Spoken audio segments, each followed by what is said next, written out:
குற்றாலத்துக்கு ஃபேமிலியோட போயிருந்தோம். செம்ம ஜாலியா இருந்தது, செம்ம ஃபன்னு. இஎம்ஐ கட்ட வேண்டிய காசு, சீட்டு காசு எல்லாத்தையும் எடுத்துன்னு போய் அட வந்து பாத்துக்கலாம் அப்படின்னு சொல்லிட்டு எல்லா காசும் எடுத்துன்னு போய் சும்மா தும்சம் பண்ணியாச்சு.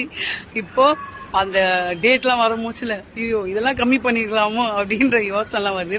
அதுவும் இல்லாத இன்னொரு விஷயம் என்னன்னா, நான் வந்து அங்க போயிட்டு கடவுள் வேணும் ஒரே ஒரு விஷயம், தயவு செஞ்சு மழை பெஞ்சிடு நான் இல்லாத 4 நாள் அப்படின்னு ரொம்ப வேண்டியிருந்தேன்.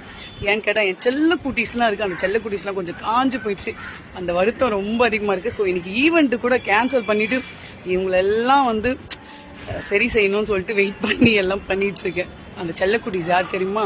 இவங்கதான் என்னுடைய செல்ல குட்டீஸ்.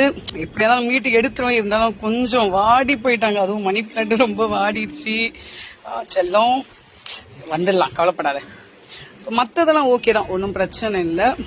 அதுக்கப்புறம் நெல்லிக்காய் மரம் அதுவும் கொஞ்சம் வாடிடுச்சு. தான் கிளீன் பண்ணேன். ஸோ இதை உடைச்சிட்டேன். இதுக்கப்புறம் வளர வாய்ப்பு இருக்குன்னு நினைக்கிறேன். வந்த உடனே வீட்டில் இருக்கவங்கலாம் இன்னொருத்தவங்க யார் யாரும் வந்து தங்க ஆரம்பிச்சிட்டாங்க. அவங்களெல்லாம் கொஞ்சம் கிளீன் பண்ணிட்டு இனி ஃப்ரெஷ்ஷா இந்த செல்லத்தஸ் எல்லாம் வளர்க்கணும். பாய் பாய் சொல்லு, பாய் சொல்லு. என்னன்னா ஒன்னே ஒன்று சொல்ல விரும்புறது, பார்த்துக்கலாம்.